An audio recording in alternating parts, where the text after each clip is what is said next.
E às vezes a gente leva uma vida inteira para descobrir isso, não é? Às vezes nós vamos incorporando ao nosso jeito de ser detalhes que nem são nossos. E de repente a gente vai fazendo a nossa vida, a gente vai construindo os nossos dias a partir de expectativas que são dos outros. Eu tenho muito cuidado com isso, comigo.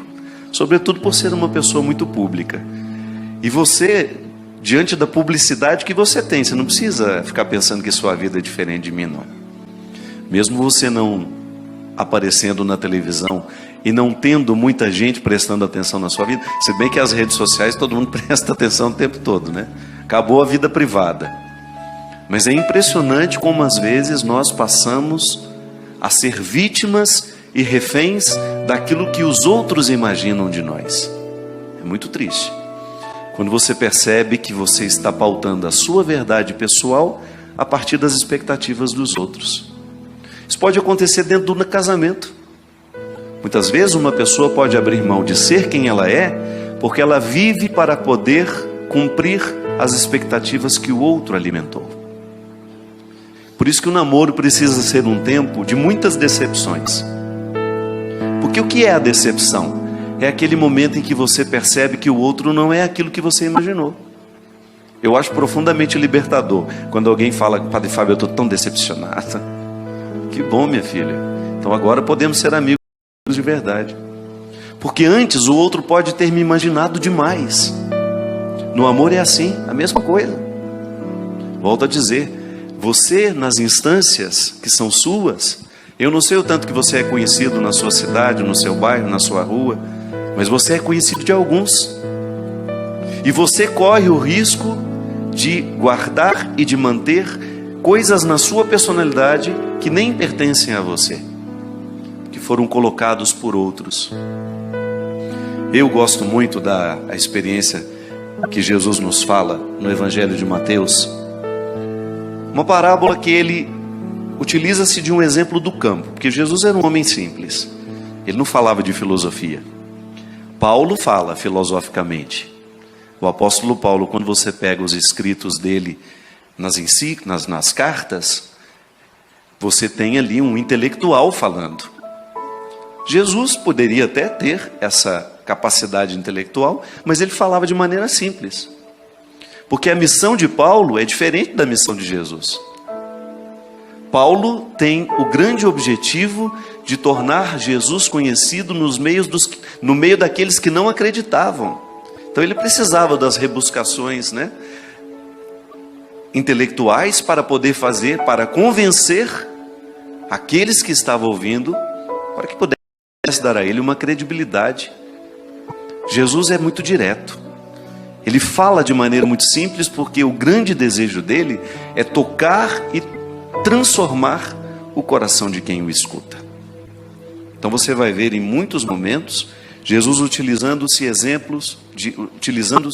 de exemplos da vida do campo, porque ele falava com lavradores, ele falava com pescadores, e essas pessoas só podiam entender se ele falasse assim, com essa simplicidade. Mas essa simplicidade é de uma profundidade que ainda hoje continua nos falando. Deus nos fala com a voz que a gente sabe ouvir. Ele não vai falar com você a partir de uma linguagem que lhe é diferente, não. Sempre que Deus quer falar comigo, Ele fala a partir da linguagem que eu entendo. Ele vai utilizar-se de todos os recursos que são próprios da minha alma. Então, se você gosta de arte, é natural que Deus vá se revelar de maneira muito especial a você através da arte. Se você é muito religioso, Deus vai ter facilidade de se manifestar na sua vida através da religião. É por isso que a gente precisa ter muita paciência com aqueles que não vivem igual a gente, que não escutam a mesma voz que nós escutamos. Fica tranquilo, mais cedo ou mais tarde Deus falará com aquela pessoa com a linguagem que ela sabe ouvir. Porque o grande desejo de Deus é comunicar-se a todos nós. Você como pai, você não precisa falar linguagens diferentes lá na sua casa? Você como mãe, tem 5 filhos, dá para falar igual com todo mundo? Não. Seria uma tolice da sua parte querer falar com todos os seus filhos utilizando-se da mesma linguagem.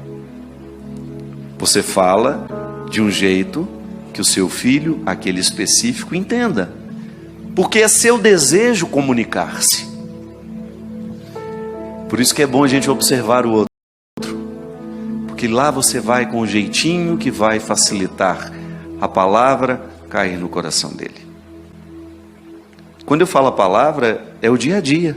Não estou falando só da palavra de Deus, não. Às vezes você precisa dar um conselho para uma pessoa, você sabe que aquela pessoa está necessitada daquele conselho, mas se você chegar com os recursos errados, como diz a própria palavra, Sagrada Escritura, é jogar pérolas aos porcos. Não que o outro seja um porco. Não. É que às vezes o espaço, a maneira como nós escolhemos fazer é porca. É precioso o que eu preciso dizer, mas se eu digo com arrogância, você nem presta atenção no que eu estou dizendo, não? Eu particularmente tenho muita dificuldade de prestar atenção num arrogante. Pode estar falando a coisa mais verdadeira do mundo, aquilo não me toca. Essa semana eu estava lendo a entrevista que a Adélia Prado deu ao jornal O Globo. Não sei se alguém aqui teve a oportunidade de ler. Se não, dá uma pesquisada na internet. A simplicidade com que aquela mulher faz uma leitura do Brasil a me comoveu, porque ela disse que a tragédia de Mariana, aquela lama toda, é a expressão de uma lama maior. E ela falou que ela tem medo dessa lama. Aquela tragédia expressa outras tragédias nossas. Uma mulher simples, extremamente sábia, intelectual, mas que fala com a gente de uma maneira tão direta que é impossível a gente não ficar tocado e, mais que isso, modificado por aquilo que o outro disse para nós. Este é o empenho de Jesus, minha gente. Tocar o coração do outro para que ele seja modificado por essa palavra que sempre quer o nosso bem. Se você procurar no Evangelho alguma palavra que seja contrária à sua felicidade, você pode me apresentá-la? Não. Toda e qualquer palavra dita por Jesus é sempre favorável ao crescimento daqueles que escutam. Até quando essa palavra é mais dura. Porque você também, como mãe, sabe que apesar de todo o amor que você tem pelo seu filho, a palavra dura faz parte do processo educativo. Não tem como você amar o seu filho e educá-lo sem a palavra dura de vez em quando. Mas aí você encontra o formato certo para dizer a palavra dura.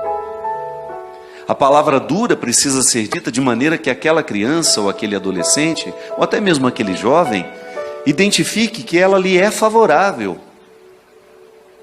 Sim. A palavra deverá ser sempre favorável, deverá despertar em nós a consciência do que nós precisamos jogar fora para que prevaleça a nossa verdade pessoal. Se a gente se empenhar nessa investigação diária da nossa personalidade, nós vamos descobrir muitas atitudes, muitas coisas que foram colocadas sobre nós, que são um obstáculo para o nosso crescimento pessoal. É por isso que a conversão, minha gente, só é possível àquele que se dispõe a ser verdadeiro. Você pode observar que Jesus em nenhum momento ele lida bem com os mentirosos, porque a salvação só é possível aos que aceitam a verdade. O primeiro passo é a gente reconhecer a nossa indigência. Sou miserável. Não tenho medo dessa miséria. Administro a dia. Eu acordo miserável e vou dormir miserável. Mas vou dormir consciente de tudo aquilo que pode ser um obstáculo para o que Deus pretende em mim. Eu não posso me render a essa parte estragada que me foi jogada pelos outros, ou até mesmo que foi buscada livremente por mim. Jesus fala dessa realidade a partir do joio e do trigo. É o Evangelho que eu faço questão de que seja a pauta deste programa de hoje. Então Jesus deixou as multidões e foi para casa. Seus discípulos aproximaram-se dele e disseram... Não, desculpa, eu vou pegar um pouquinho antes. Jesus apresentou-lhes esta parábola. O reino dos céus é como alguém que semeia boa semente no seu campo. Enquanto todos dormiam, veio seu inimigo, semeou joio no meio do trigo e foi embora. Quando o trigo cresceu e as espigas começaram a se formar, apareceu também o joio.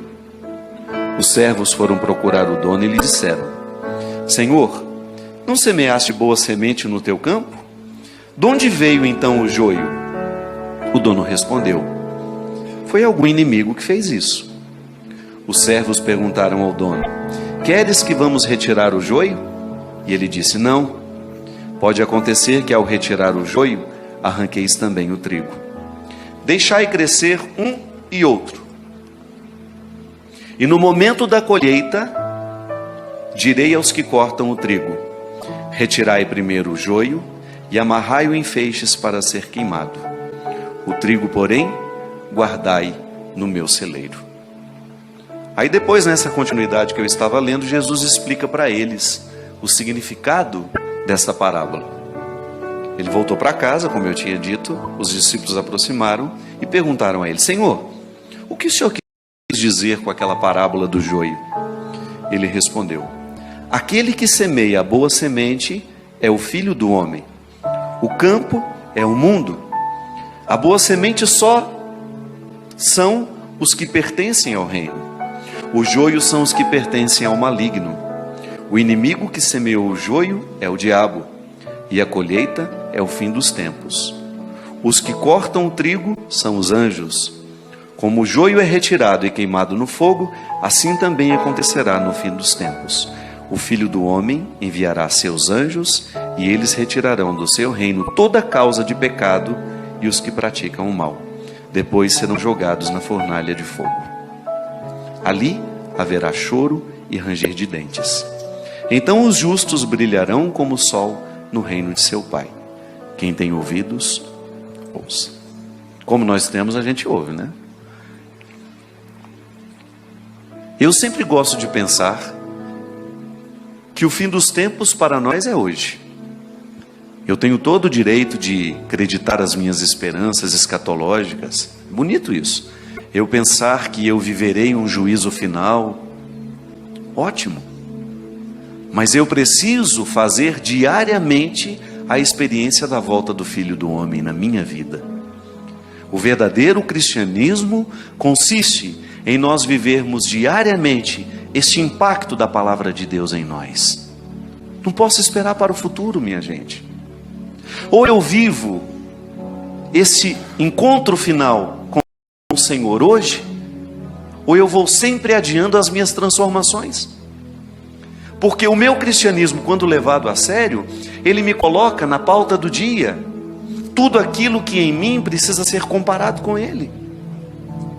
Eu não posso negligenciar a minha oportunidade de ser parecido com Jesus. Você já me ouviu falar muitas vezes isso. Eu gosto de mudar um pouco essa chave, para a gente ressignificar a nossa pertença religiosa. A religião não deve ser uma obrigação para nós. Eu sei que você cresceu aprendendo que era obrigação ir à missa, confessar-se uma vez por ano. Eu sei que você cresceu aprendendo que o jejum é obrigação. Tudo foi obrigação na nossa vida, quando o assunto era religião. Esqueça isso. Apague isso. Cada vez que eu vou participar da Eucaristia, eu estou manifestando publicamente o meu direito de receber a vida de Cristo em mim.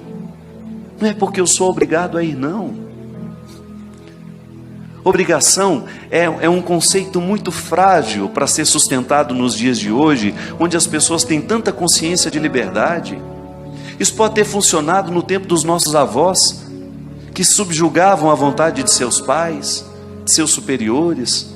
Não, quanto mais livre vai se tornando uma pessoa, menor é a sua necessidade de obrigações.